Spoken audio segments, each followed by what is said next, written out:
Raha ny fantatra ny mombamomba ny baccalauréat ao Antananarivo dia 10/20 délibération ny bac ho an'ny Antananarivo renivohitra. Tapaka nandritra ny délibération izay nitanterahana teny Ankatso ny androandroany fa 10/20 vao afaka bac ny mpiadina ho an'ny Antananarivo renivohitra. Araky ny fanazavany filoha lefitry ny université dia hampiakarina ny lentan'ny fampianarana no antony nanapahana azy ho 10/20. Ny vokatra kosa araky ny fantatra dia hivoaka amin'ity herinandro ity. Fa ny eny amin'ny RN 13 iny kosa dia mijaly ny mpampiasa lalana. Toy izao ny fijalin'ny mpiray-tanindrazana vao maraina mampiasa iny lalam-pirenena fahatelo ambin'ny folo iny hiditra any Ihorombe izay tena ratsy ary feno lavaka. Na eo aza izany dia tsy manan-tsafidy fa tsy maintsy etrehina na mbola lavitra azany dia betsaka ny fiara diso lalana no nahabetsahan'ny déviation eny amin'iny lalam-pirenena fahatelo ambin'ny folo iny. Tompoko vavy sy tompoko lahy, hilaza zavatra be dia be moa isika ato anatin'ity video ity fa mialohany hilazantsika izany zava-drehetra izany dia mbola entanina toy ny mahazatra foana ianareo abonné ny chaîne atsika ary asio j'aime ny video indrindra aza adinona ny mametraka ny commentaire nde aloha idirantsika vetivety izany fanaovana abonnement izany mialoha ny herisoantsika amin'ny resaka zay ataontsika. Ndao ary tompoko lahy, ndao ary tompoko vavy, abonné vetivety ary ny chaîne atsika.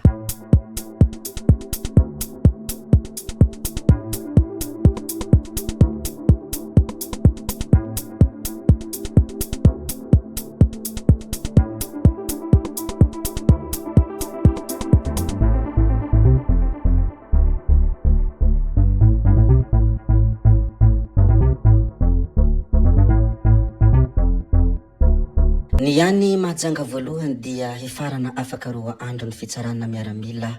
2 andro mialohan'ny fiafaran'ny fitsarana miaramila dia natratra 7 ny isan'ny tanora tonga ny tsara teny amin'ny école marine Antany Masaja Mahajanga raha ny angom-baovao voarainy marainan'ny zoma 20 aogostra. Lehilahy avokoa ny 7 amin'ireo raha toa ka 20 ny vehivavy. Tsy nahitana olona manana fahasembanana hatreto na dia zony izy ireo feno aza izany saingy nahitana vehivavy bevoka sy mitaiza kely kosa.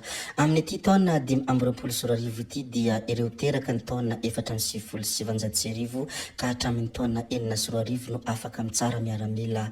Izany hoe ireo zay feno 7 taona hatramin'ny 1 taona. Hifarana amin'ny sabotsy 13 aogostra izao izany ho an'ny Mahajanga voalohany. Ny distrikany Mahajanga faharoa indray araka izany no handray ny fitsarana miaramila aorian'ny Mahajanga voalohany ka mbola afaka mankany ireo zay tsy navita izany tao antoerana. Tsara ho marina moa mikasika an'ity fitsarana miaramila ity dia ny karatra maitso azo avy amin'ny fitsarana miaramila izay ilaina amin'ny fikarakarana ny taratasy ara-panjakana sy ny fitadiavana asa sy ny sisa izay tsara ho voatanisa. Rehefa voalazantsika moa ny mikasika ny zavanisy tany Mahajanga iny nde arisika hilaza kely ity zavanitranga tany Ambatoratsy Antala ity. Tanora roa ampisoloky ny doboka amponja Vonjimaika ao Ambatoratsy Antala satria milaza ho manana anabavy manokatra orinasa any Canada izy ireo. Araka izay efa voalazantsika teo moa dia milaza ho manana anabavy malagasy izay nanokatra orinasa any Canada ireto tanora avy ao Sambava ireto ka mitady olona hiasa any antoerana. Fomba izay entin'izy ireo misy loky ary misy sary vehivavy malandy mihitsy ao amin'ny compte Facebook n'izy ireo.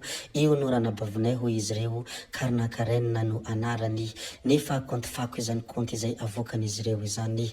Voasambotra ny mpitandron'ny filaminana izy ireo ny 20 aogostra 20 lasa teo ary natolotra ny fitsarana tao Antalahy ka nidoboka amponja Vonjimaika ny 12 aogostra. Olona manodidina ny 12 aloha hatreto no fantatra fa voasoloky vola izay mitendina valo tapitrisa ariary. Amin'izao fianan-tsakotra izao dia mitandrema fa betsaka ny mpisoloky ka mila mailo hatrany isika. Rehefa avy tany amin'ny faritra Sava moa isika dia andeha ary isika andeha kely eny amin'iny barikadimy Toamasina iny.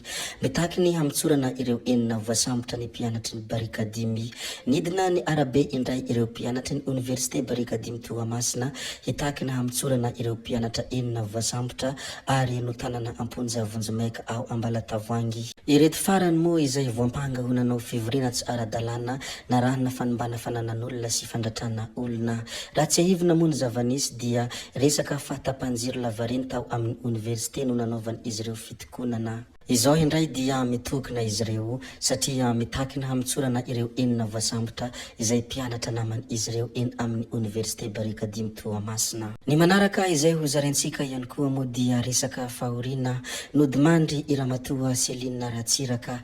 Raha ny fantatra moa dia nodimandry Iramatoa Selinina Ratsiraka Marta Velonjara izay vadina velan'ny filoha teo aloha Didier Ratsiraka araka ny vaovao-nampitany fianakaviany. Première dame ny Madagasikara izy ny taona 770 ka hatramin'ny 770 sy ny taona 770 ka hatramin'ny 210 ary anisan'ny mpikambana Arema.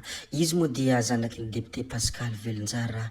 Nanambady ny filoha teo aloha Didier Ratsiraka izy ny taona 770 ary niteraka 4 mianadahy izy ireo, Olga, Sophie, Annick ary Xavier moa ny zanaky izy ireo.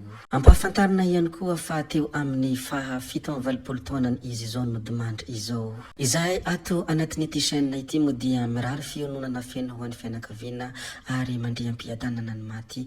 Izahay mino fa hahazo toerana manintsinintsy izy ka hipetraka eo ankavanany iray ary hifanojy ny vady andefo mandriny tsy iza moa izany fa ilay filoham-pirenena teo aloha Didier Ratsiraka. Manoloanany izao fa lasan'ny tompoko vavy Selinina Ratsiraka izao moa dia nitondra teny fankahirizana sy fampiononana moa ny filohan'ny Repoblika ankehitriny Andry Rajoelina.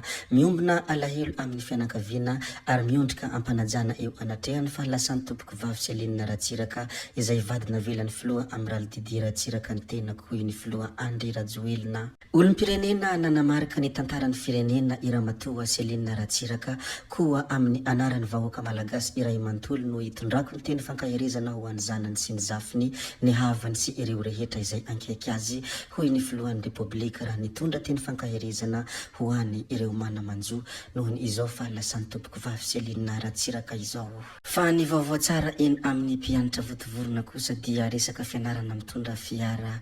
Baokitra hazo plastika no akora fototra nananganany ireto mpianatra polyteknika votovorona ireto ity fitaovana izay ho fianarana mitondra fiara ity. Iray volana sy tapany no nananganan'izy ireo izany. Tsy misy mahasamihafa azy amin'ny fianarana fiara amin'ny auto-école saingy izy ity tsy afaka atao eny rehetra eny. Tanjony ireto tanora ireto ny ahafahany rehetra mianatra mamely fiara na ao antrano ihany aza. Ao amin'ny Orange Digital Center etsy amin'ny Gare Soarano no ahitana mivantana izy ireo ho an'izay hijery izany. Tsy valampatra loatra moa isika satria efa be dia be ireo rehetra izay efa voalaza sy ireo rehetra izay nasian-dresaka ka hajanonantsika hatreo moa ny videontsika ary tompoko vavy sy tompoko lahy. Koa dia mankasitraka anareo na vitanay anao hatramin'ny farany ary mbola manentana anareo foana ny mbola hanaraka ny video manaraka izay alatsaka iaty misesisesy zay fa tsy halavenay ny resaka hametra beloma izahay veloma vetivety fa tsy hoe akory veloma mandrakizay amin'ny manaraka indray no manao ny misimisy veloma ary tompoko lahy veloma tompoko vavy ka be hoe ciao ciao amin'ny manaraka indray eo. Ny farany indrindra fa tsy latsa-danja dia asa adinoana foana ny miabon'ny chaîne antsika sy manao zay amin'ny video indrindra mametraka ny komantera zay fa veloma daholo tompoko.